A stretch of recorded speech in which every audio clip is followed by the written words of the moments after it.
I'm Craig. I'm the creative director of Combination Studio, which is about a year old now. And I'm here to talk about the Eden Marsh rebrand. So yeah, let's go. It'll let me.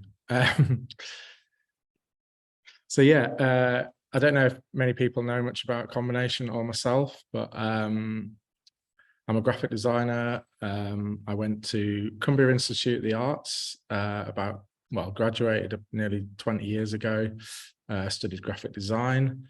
And then I moved to London about 2005 and got a full-time job at a small agency that kind of looked after small startups through to cultural organizations like Westminster Abbey and places like that. So I had a really nice kind of wide range of kind of different disciplines and kind of client types of work to kind of work on. I call myself a graphic designer. I predominantly design websites nowadays, but when I first started, I was definitely just a kind of graphic designer / branding designer.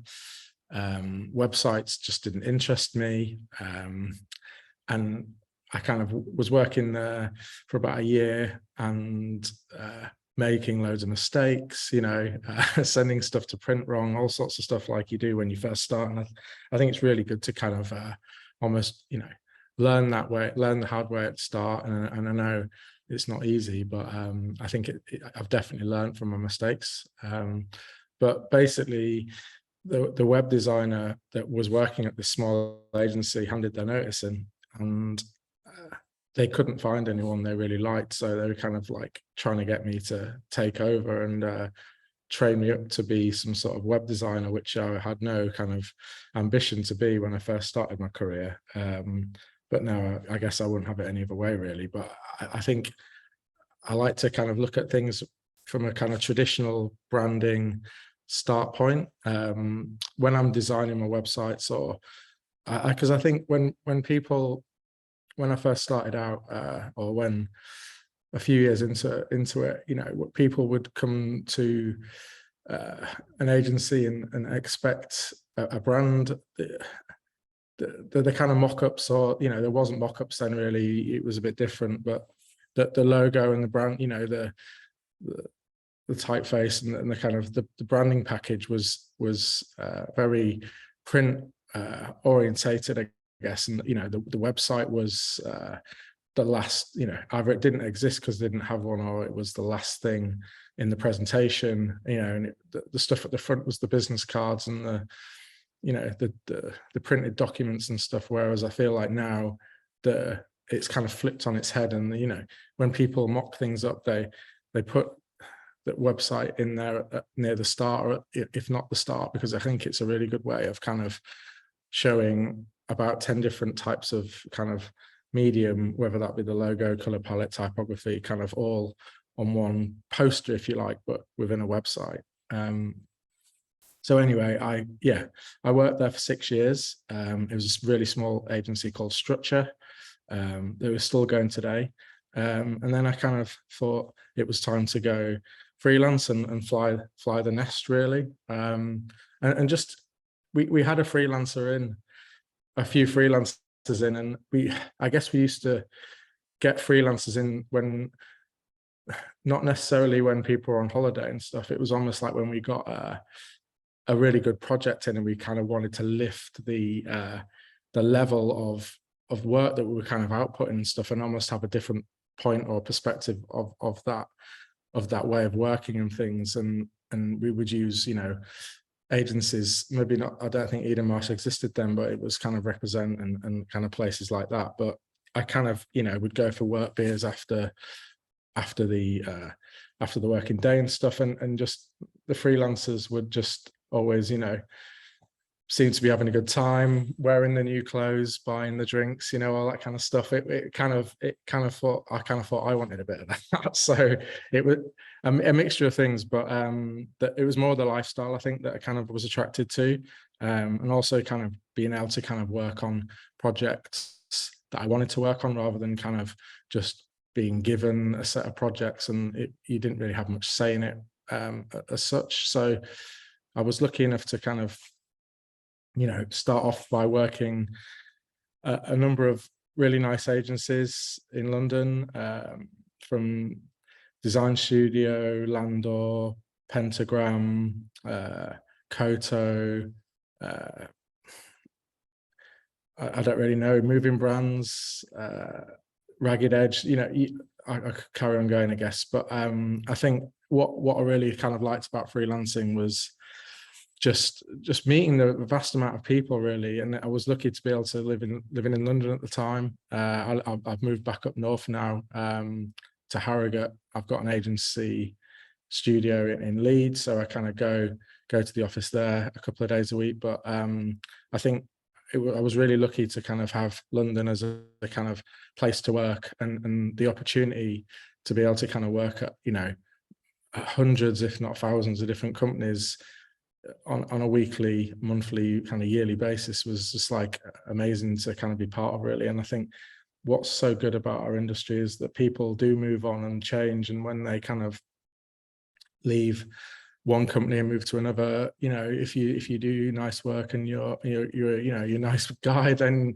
your name gets kind of bandied about and stuff. So I guess a lot of my projects come from word of mouth, and it's kind of nice when someone recommends you and stuff. I think it's the kind of best type of compliment, really, and a kind of it almost like sets the project up on the right foot from the word go, really. But anyway, I'm just going to kind of whiz through some projects that I've done in the last year through combination. I think when I worked for agencies in the past, I almost seem to work on specific types of startups and the kind of businesses that were quite similar in terms of their kind of offering and stuff. But when I set up combination, I kind of got approached to work for like fashion companies and music companies and kind of within those industries and stuff. And for me, that was always one of the things in the design agency that I guess I've always found quite frustrating. Whereas, if you'll get someone approach you or through a recruitment agent about working for a fashion brand, but if you don't have any fashion experience in your portfolio, then you almost kind of wouldn't get put forward for the role. Whereas I think that's kind of nonsense to me. I think if you're a really good designer and you know where to look and you know how to do things in a certain a different way, then it shouldn't really matter what type of industry you're working in. But I think you can bring inspiration from completely different standpoints or points of view or different areas of kind of inspiration or reference, really. So that's been really kind of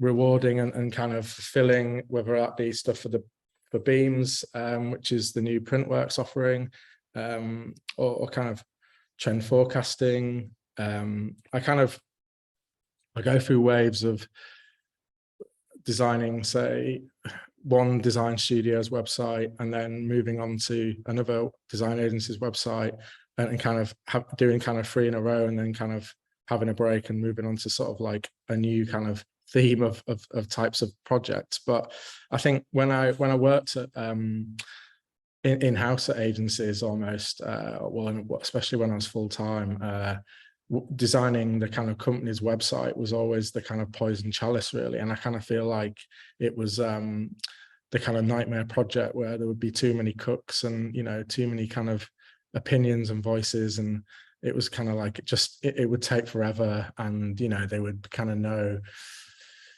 no easy way out, and kind of you wouldn't be able to please everyone and stuff. So I feel like, but kind of now I kind of love doing these types of projects. I think if you can get the right type of people in the room and kind of set the tone quite quickly and make sure that you're with the decision makers pretty much from the word go, then that I've always found that kind of works a lot easier and stuff. But yeah, moving on to kind of recruitment agency stuff. I've done 3 or 4 of them now, and I think just before I did Eden Marsh, I did this one for 4, which is another boutique agency, and then back to some more agency stuff plus some more stuff for the beams. If you've not been to the thinner exhibition at the beams, I would definitely recommend it in South London. But anyway, I think that's enough for the kind of combination intro stuff. But anyway, on to Eden Marsh. So I think how the project came about was I used to speak to Jamie quite a lot. I don't know if you guys, I don't know who's on the call, but there used to be someone called Jamie that worked at Eden Marsh, and he would always try and get me forward for jobs and stuff.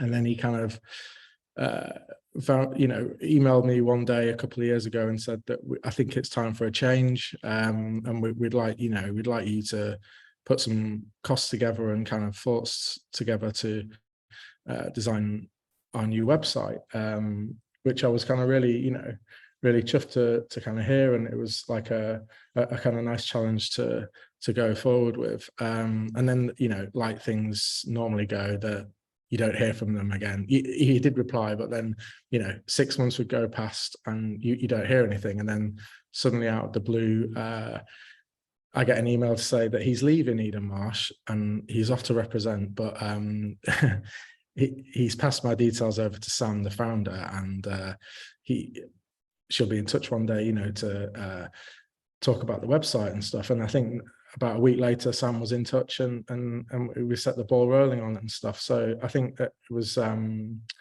of a nice handover, really, to kind of make sure that I was still going to be designing the website. And I think once I met Sam, that I knew that it was going to be a really nice project, and I was going to be speaking to the right person. And because they're a small company, I think it's really important to be able to speak to the founder and kind of get their point of view, and especially from the start, really. So if people don't know Eden Marsh, they're a boutique agency with offices in London and Sydney. And this is what they look like before we did the rebrand. I guess it was quite stripped back, kind of straight to the point, but it kind of lacked a bit of personality and kind of I guess ownability and kind of things like that. It was quite kind of basic and kind of, I think they were getting quite frustrated with it. The website was kind of 6 or 7 years old, and they were finding it hard to update, and it just wasn't kind of really attracting the kind of type of people or work necessarily that they were wanting to go for. So they knew it was time for a change.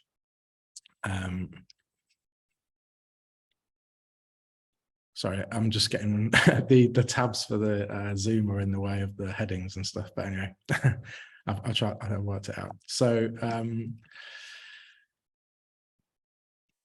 yeah, the brief was pretty clear, really. They didn't want like a massive change. They kind of wanted an evolution rather than a revolution. They kind of wanted to keep the color scheme pretty similar, just more of a refresh, really, rather than a kind of drastic change. So, I think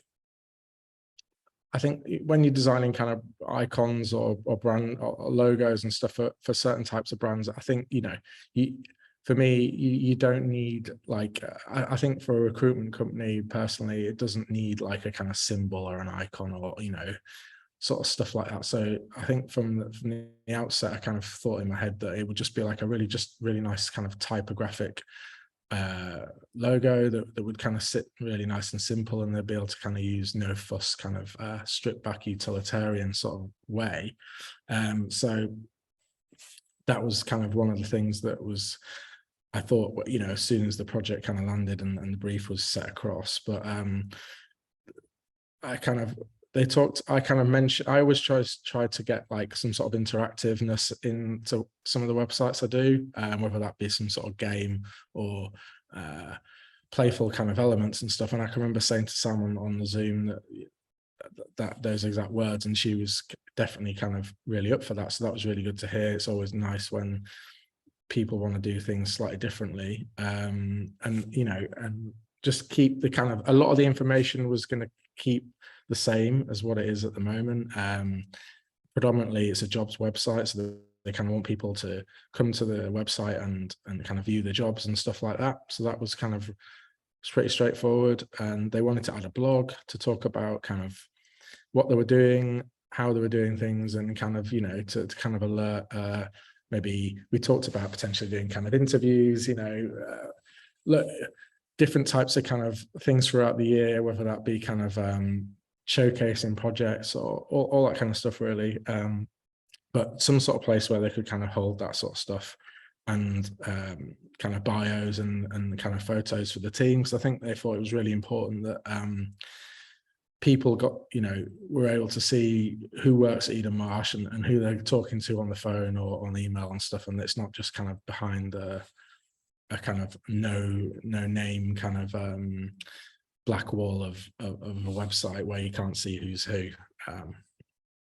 So I think this is from Sam, the founder, that we see our website as a shop window. I don't want it cluttered and full of words, even though it kind of is at the end, I guess, but more visual. I'll get a writer in, as we want to perhaps commission an illustrator. It's a point of reference for clients to go to see what we can do, and of course for our designers to go and hopefully want to engage with us for freelance and permanent opportunities. So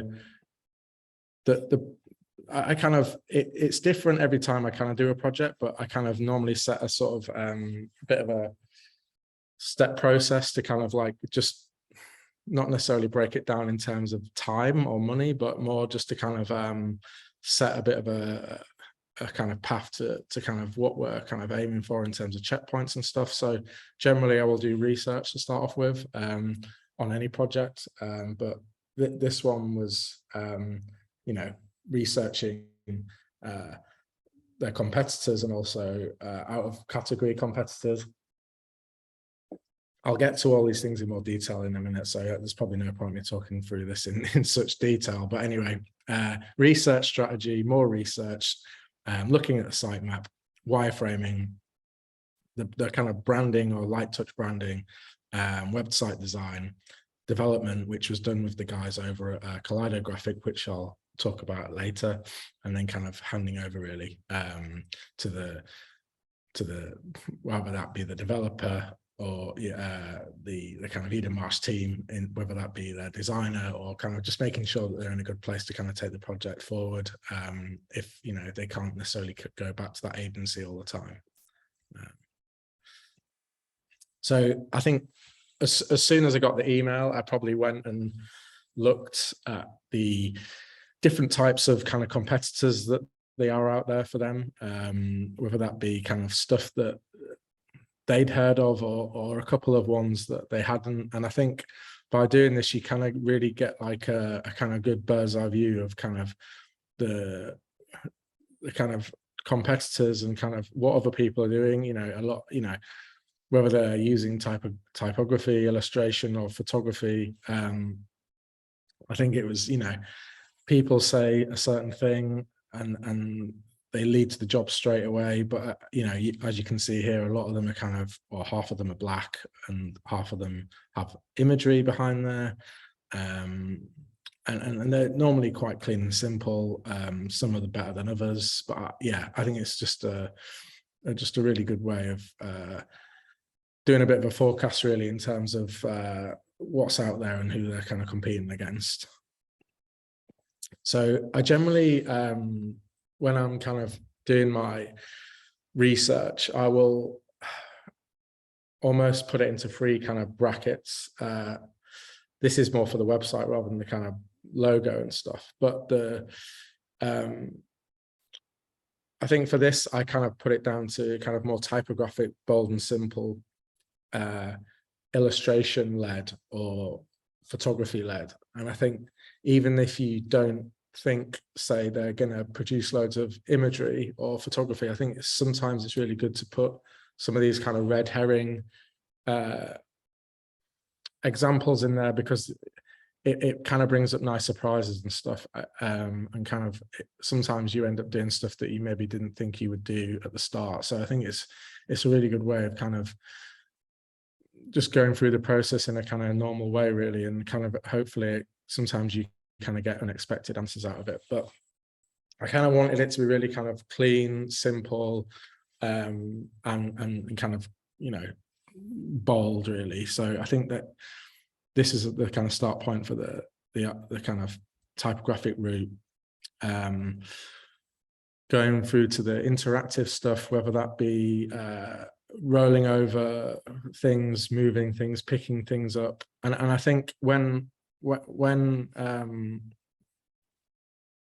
can't go back, but I think I'm already, you know, when I'm doing this, I'm already starting to think like, if it is typographic purely, what is that going to be saying? Like, is it going to say Eden Marsh? Is it going to say graphic designer, or, you know, what we do? Or, you know, I start to think about the kind of assets they have, and kind of, you know, is it going to be job titles, the people that work there, you know, there's not so many things you can say, I guess, with the typographic stuff. You know, with the illustration led kind of route, you can imagine people working away at their desks, or the designers, or the recruitment staff, you know, or whatever it might be. So I think that straight away, I guess the photography side of things was kind of a dead end, because I spoke to them about being able to potentially show projects that people had done through commissioning Eden Marsh for a designer or whatever it might be. But I think we kind of slowly started to realize that might be a bit of a dead end. So that, you know, it's just things that you kind of need to think about really, and kind of open the possibilities in a conversation to kind of like maybe show the client kind of potential things really, in terms of how you kind of see the next step being kind of based on the kind of fundamentals of the kind of opportunities really. So yeah, I think I've always kind of generally boil it down to something like this. And I know you can include all of them, but I think it's quite good to kind of go down one route. So I kind of boiled it down to kind of typographic, interactive, illustrative, or photographic, and kind of there was probably, you know, 20 slides to the 4 I've just shown you, in more of a journey, but I kind of always kind of in my head kind of know which ones I like, and then kind of get the client's view on what their kind of first perceptions are, or kind of like, you know, how they feel and stuff like that. So with this one, they really like the kind of simple, clean and simple, interactive, illustrative, and we kind of talked about the photographic stuff not really kind of having much legs, in terms of them just not being able to have imagery in that sort of way, and it would end up looking just like naff stock photography, potentially, from which they have on some of the competitors that they really don't like and stuff. So we kind of just poo-pooed that idea. So yeah, I think it was a really good kind of just mini exercise, even though I feel like you might know the answers, or you feel like you kind of know how it's going to go before the project, or at the very early stage. I think it's really useful to still go through it, just because things can change and unexpected answers can happen. It didn't happen on this, but I think it's just really good to do, because you never know what might quite happen. In terms of the strategy, with Eden Marsh, they knew they wanted change. They had a copywriter that they were going to use and things. And I spoke to Sam quite a few times on Zoom and on calls and stuff. And I felt like I kind of got a good sense of kind of like who they are, and who Sam was, and the other people that work there and stuff like that, and kind of how friendly they were, and kind of how engaging they were, and kind of, you know, and their kind of personalities and all that kind of stuff. But it was kind of getting to the point where I felt it really, because I think strategy is really kind of key. And I think when I worked at agencies as big, you know, like Wolf Hollins or places like that, strategy would always be like one of the first things that they did in a project. And I can remember thinking years ago that this was just like a waste of time, and you know, like and money and stuff, and that clients spend so much money on all this kind of stuff. And and I just wanted to get designing and stuff, you know, like any other kind of designer would do. But I think now strategy is really useful. So I decided to use a strategy partner for this, because we don't have like an in-house strategy person. I'm not so good with words and kind of writing big documents and stuff. So I kind of partnered with my friend James, who runs Substance, and it's basically a Q&A kind of multiple choice questionnaire that you could kind of answer it in half an hour, and it kind of just spits out really good insights and results. I'm going to kind of take you through this. So I kind of spoke to Sam initially, kind of about a week into the project, and this was kind of this wasn't included in like the original scope, but kind of sold it in that it would just be like a really useful thing to do. And straight away Sam was just like a dream client really, and just said yes like straight away. And then I sent the link the next morning, and it was kind of done the next morning. It was kind of a really quick and simple process. But this is all done through AI and an online kind of tool really, that kind of gets the bottom of a brand in a kind of really short space of time. And this is the kind of document that it spits out. I'm doing a bit of a sell here for Substance. I recommend it to anyone. But yeah, I think the more people within the organization you get to kind of fill this document out, the stronger the kind of data you're going to get at the end of it, basically. But yeah, I think that a lot of this stuff is built from AI, and I think this stuff is probably more interesting. So like the insights, what attracts top talent to you. So, you know, the support, the values, the reputation, the wages, the culture, the recognition. They're willing, reliable, reassured, conscientious, curious, creative. And then I think this is really interesting, this kind of some of these kind of charts about kind of being respectful. You know, I think it's interesting when you kind of get different people to fill this out, because you'll get kind of vast, sometimes the answers will be very similar, and sometimes they'll be wildly different. So I think it's really interesting to kind of get different people from different parts of the company to answer these questions. But yeah, I think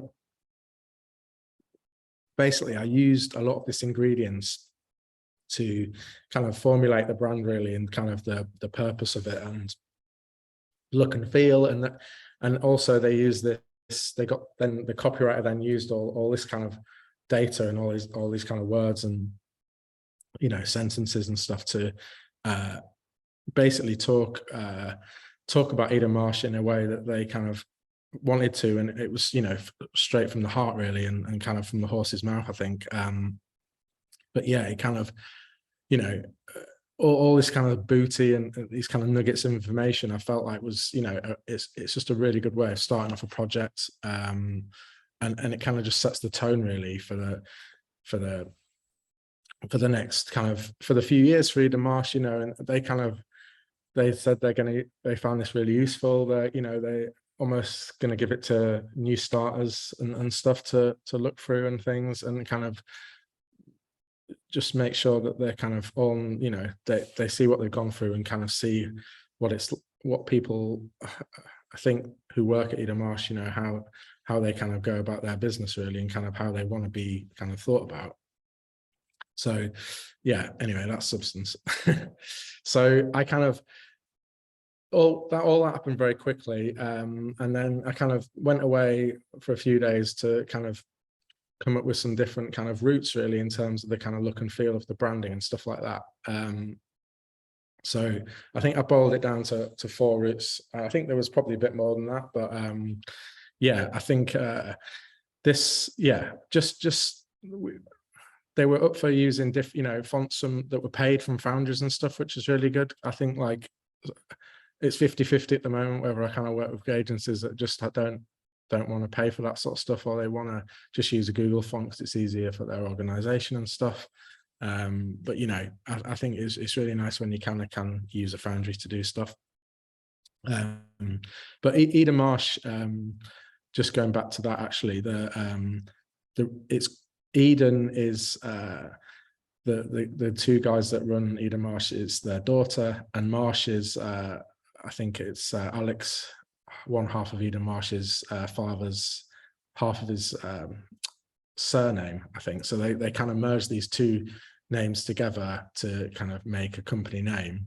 I'm probably saying this really bad, Sam, so apologies for that. But yeah, I think that they're not two parts of the company, but they're kind of, it's two people, or kind of two things, and with one kind of side of it being in Australia and one side being in the UK, I kind of thought it was interesting to kind of like move those almost like apart from each other, but almost part of the same thing at the same time. So yeah, I've just kind of whizzed through, just kind of using some of the initial strategy as kind of stuff to kind of type out and see, to show the guys and Eden Marsh kind of what the curves of the letters are like, and what the kind of the font is like, and how that all kind of like sits nicely in things, and whether there's nice quirks and kind of personality through the typeface and stuff. And then I kind of just whizzed it through some mock-ups just to kind of see how it might look, whether on a business card and tote bag and all that kind of stuff. But this was really kind of stripped back, kind of straight to the point, kind of clean and simple, I guess, in terms of this kind of approach. Then this one is kind of, I basically had the idea in my head one night, I think, after work or like in the pub or something, that maybe, that I guess that the London being the Eden and the Marsh being Australia, in terms of it being down under and upside down and kind of those kind of terminologies and things like that. So I think it was just a tiny hook that I used to flip it on its head, really, and kind of make it so it's interchangeable.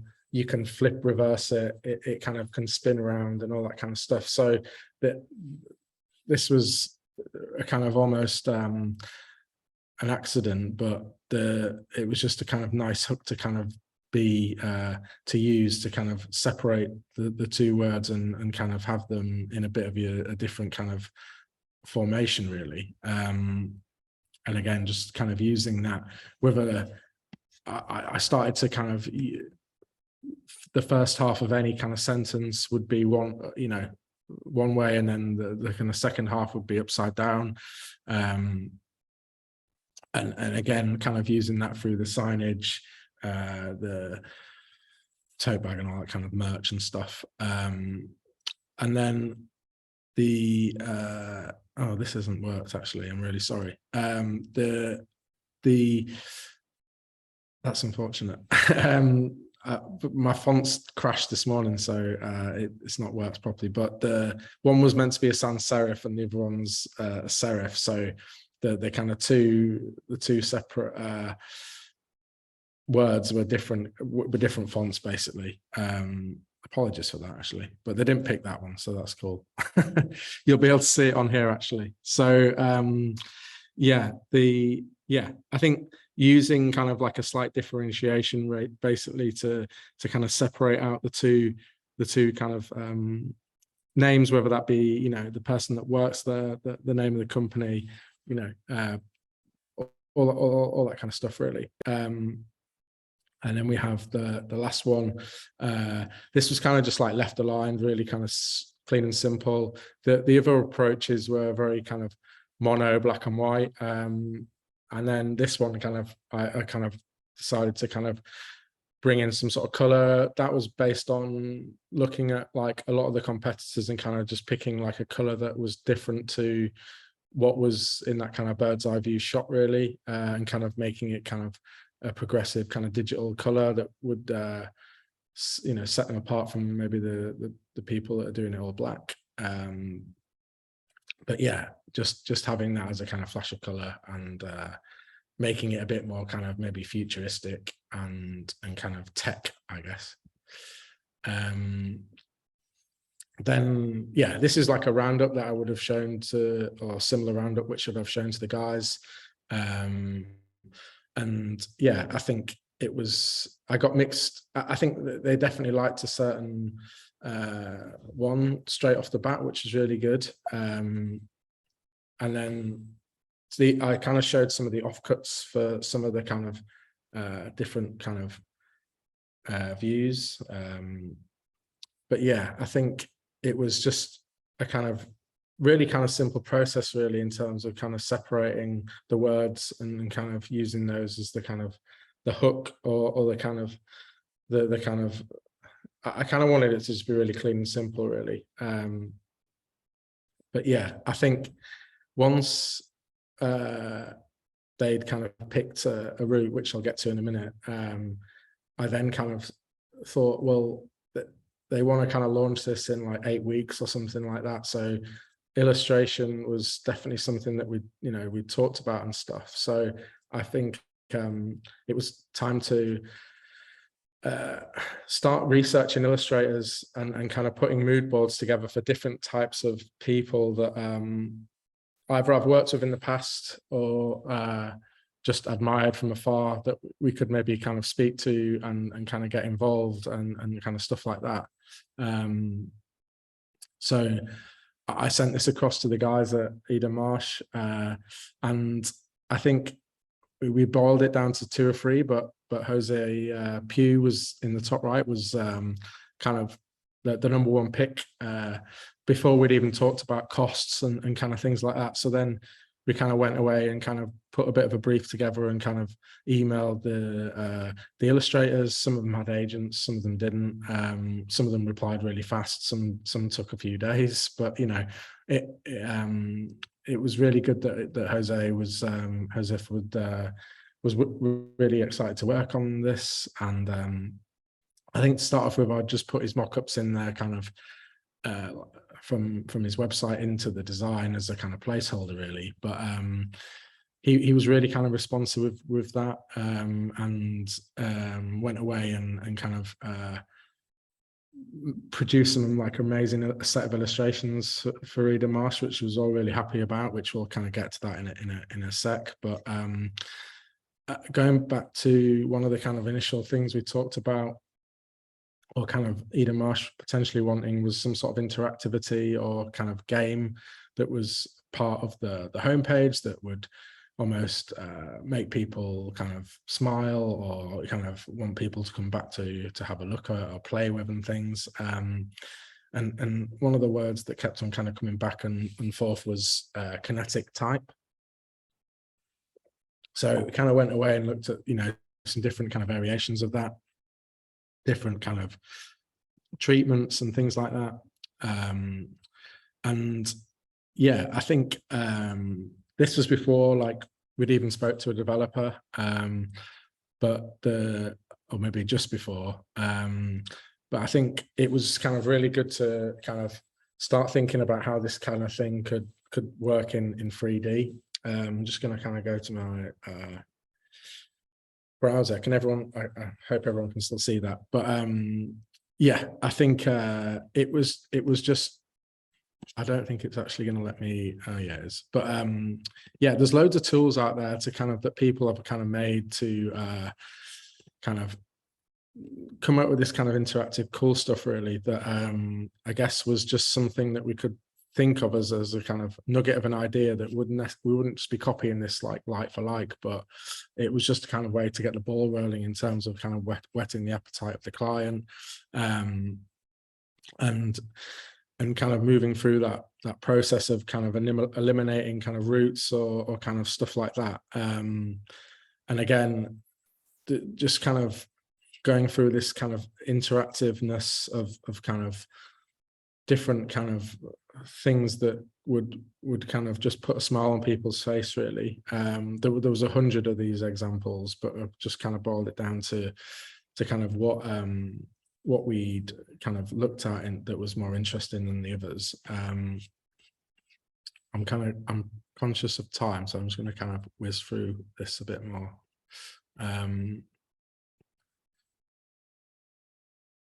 but yeah, so kind of looked at different ways, because I think for me the kind of typography, or the kind of what this kind of thing was going to be was, you know, is it the job roles, is it the kind of name, is it, you know, and then I think it was Sam Eden Marsh was like, well, what about if it was like our manifesto, or kind of our kind of patriotic kind of standpoint to the industry, and kind of what we kind of stand for and things like that. So I think that was something that was kind of like a nugget that we could use. But I found an old drawing of like the upside down Eden Marsh thing, so I thought I'd put that in. But this is a tightened version of the logo, you know, making sure that kind of things line up or don't line up, I guess, but yeah, in a kind of, in a nice way.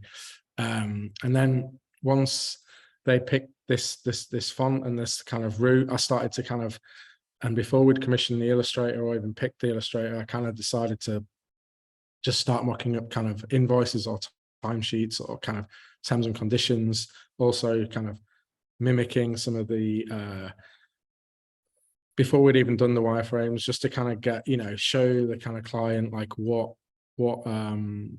things could look like in the future, whether that be illustration led, kind of typographic. Another kind of thing that kind of came up was that it'd be really nice to potentially have a clock on there with the two time stamps of the, you know, the London office and the Sydney office, and then, you know, going through to more of the typographic stuff, whether that, yeah, I think that the job roles was definitely kind of like something that they kind of potentially could have led with.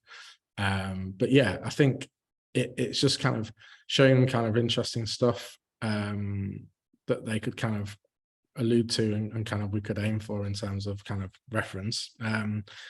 It boiled down to two fonts, but I kind of set one font that was more to do with the illustration side of things, and this one was more to do with the kind of interactive side of things, to separate the two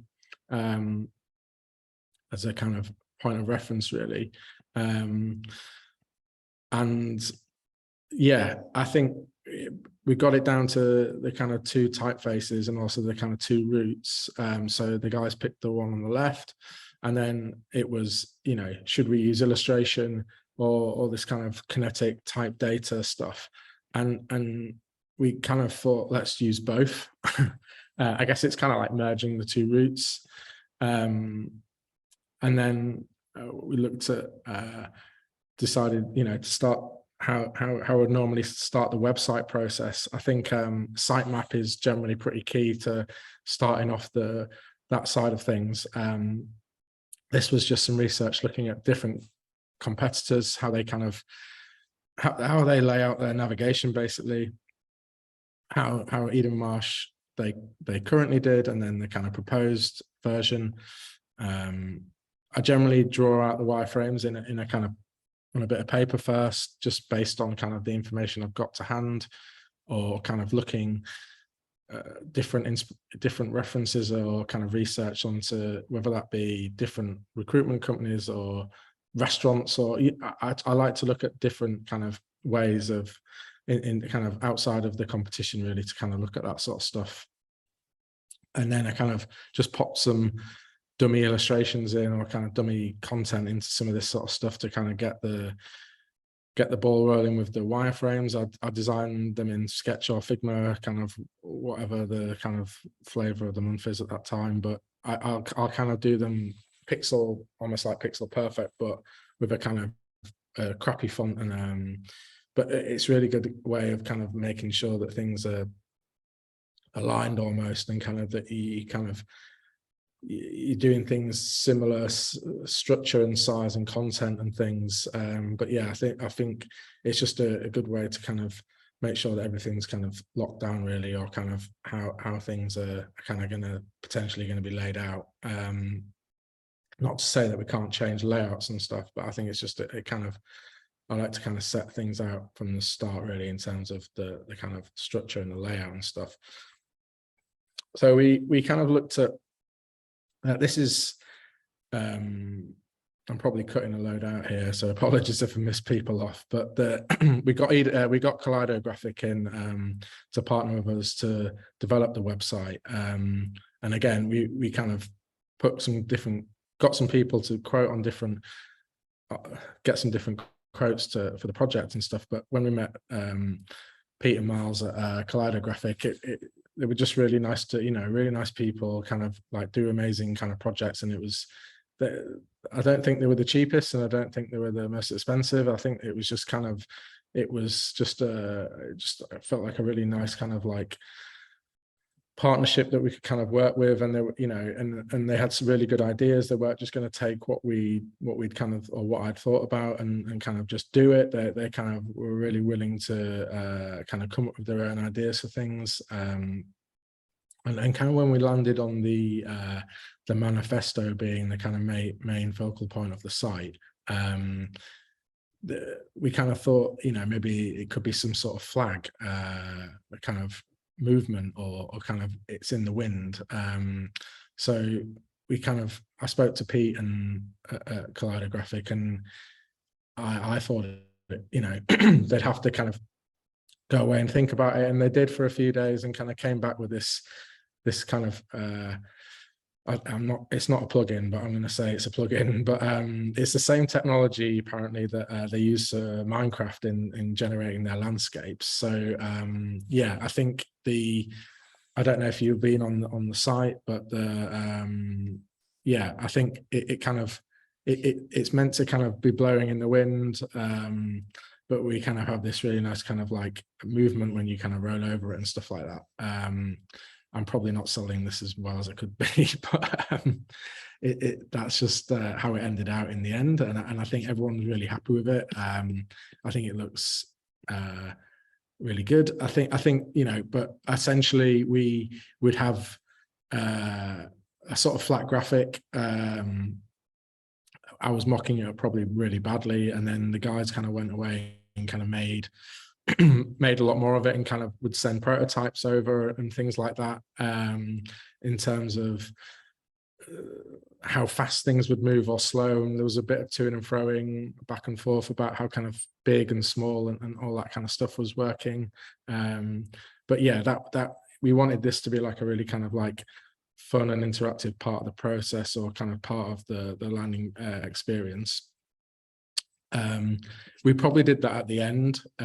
Actually, a lot of the kind of screens were designed straight away, kind of off the bat, while the illustrators were doing their thing, or while Pete and the guys at Koto Graphic were thinking about some of the website kind of fundamentals, and kind of how the kind of jobs would work, or how the clock, it's a screensaver. So yeah, just all the kind of ins and outs of kind of how that would work. And also, commissioning the photo shoots, or kind of stuff that was there. They did have some imagery, but we had to kind of bring it all up to speed. And then, just to and fro with the illustrator to kind of come up with these extra pages like the 404, or stuff like that. And then I kind of wanted to keep things quite black and white, but the guys were adamant that they kind of wanted these kind of extra colors for their social media. So they kind of, I think the ones at the top are more for like LinkedIn or Twitter. But I kind of essentially kind of thought that it'd be quite cool if they could be business cards. So that was kind of the idea behind the layout to this. And then I don't think we won't be using the illustrations for the social media, because I think it's just another kind of round of things for the commission of an illustrator to do for an extra set of, I guess it's just going to cost more money. But it was just to kind of show that, it could look really nice if there was illustration in there as well. But I think when I'm scrolling through LinkedIn now or whatever, I kind of definitely notice these kind of pops of color with people kind of with their kind of job adverts, which is really good to see. And then I'll just go for a quick roundup really of the before and after, the kind of two side by side, the logo in isolation. We really like this font as well because of the kind of ligatures and how kind of things kind of connect up and stuff like that as a headline font, and then just kind of breaking it down to kind of more of the, you know, primary and main font and kind of colors. Again, kind of primary on the left, secondary on the right. You know, just highlighting the kind of nice set of illustrations, the jobs, the merch, and yeah, that's it.